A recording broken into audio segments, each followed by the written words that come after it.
Throughout history, a vast number of great Native American leaders lived through decades of tranquility. During this peaceful era, hundreds of Native American leaders have made impacting history. With the influential help of these leaders, their nations thrived and were successful, up until European voyagers settled in what they called the New World. This New World, now known as America, is a country founded on hopes, dreams, equality, and justice. America is a nation of equal opportunity, a melting pot that accepted all people. At least, that was the intent. Unfortunately, European settlers trespassed Native American territory, bringing disease and invasive species.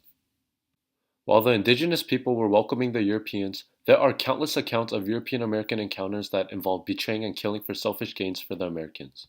Although Native Americans have not initially wronged the European American settlers, the Europeans enslaved and killed endless Native Americans simply to gain land and resources for the betterment of themselves.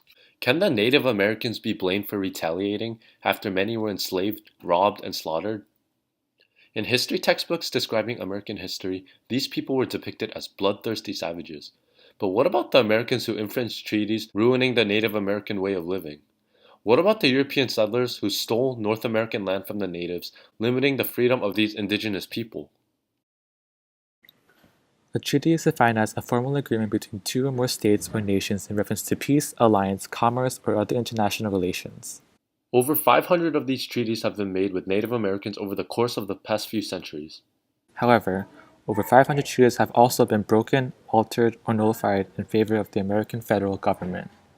For instance, the first Fort Laramie Treaty of 1851 was established between the United States and the representatives of the Sioux, Cheyenne, Crow, Arapaho, Arikara, and other nations. This treaty was to ensure peace in land disputes and safety for traveling passengers.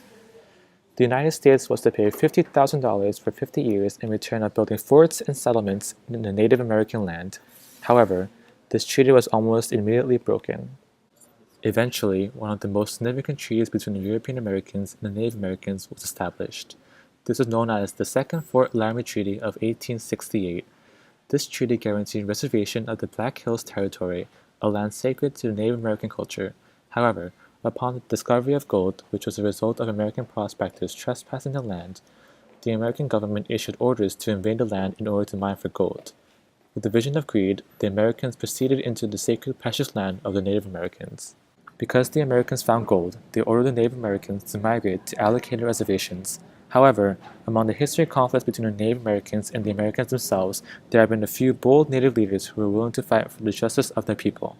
In this case, Crazy Horse, a prominent figure of the Lakota Nation, refused to give in to the Americans' selfish demands. Crazy Horse was born around 1840 in present-day South Dakota. Throughout his entire life, including his childhood, Crazy Horse recognized the main enemy. The rival nations were not so much of a threat as the invading Americans.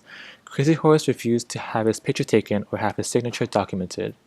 Crazy Horse once had a dream to roam the Great Plains with his people as he had did in his childhood.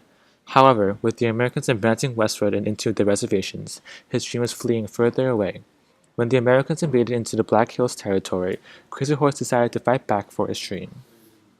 Red Cloud, Black Elk, and Sitting Bull were three Lakota leaders who shared the same vision as Crazy Horse. Red Cloud was a leader of the Lakota Nation who continued to defend his people from the oppressive U.S. government. He signed the Fort Laramie Treaty of 1868 in hopes of securing the safety of his people.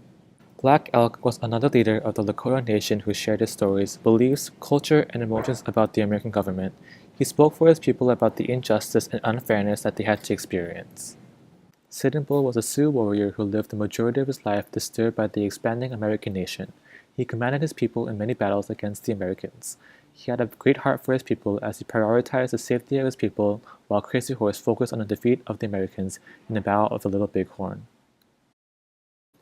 In spite of the endless treaties between Native Americans and the American government that were meant to create a cooperative community between the two, conflicts still continued to arise.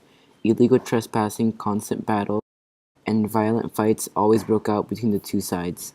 This pattern of injustice has been developed throughout history. Americans began to view Native Americans as a different and inferior nation, naturally rejecting the indigenous people. Despite the cruel treatment directed towards Native Americans, this pattern is still being continued today. Even in the state of New Jersey, a large amount of conflicts arose, in which people still continue to struggle to this day.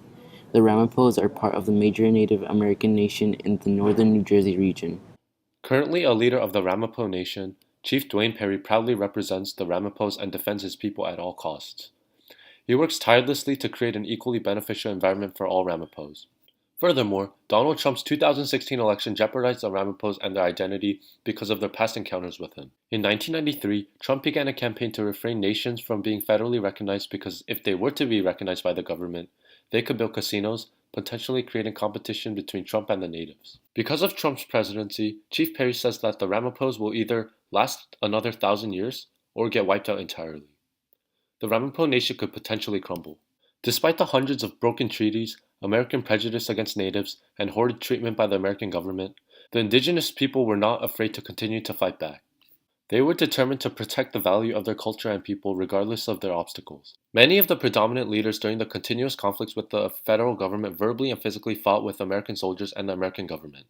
Clearly, treaties were not enough to maintain peace between these two completely different nations. More times than not, the United States government was the one who broke these treaties, thus angering the natives. Some of these conflicts resulted in deadly battles and even prejudicial court cases. While numerous nations were slowly fading away, some leaders even helped publish first-hand novels to preserve the history of their descendants and unique culture and traditions. Ultimately, European settlers physically and mentally demolished Native Americans and their nations, leaving them in a lethal aftermath of injustice.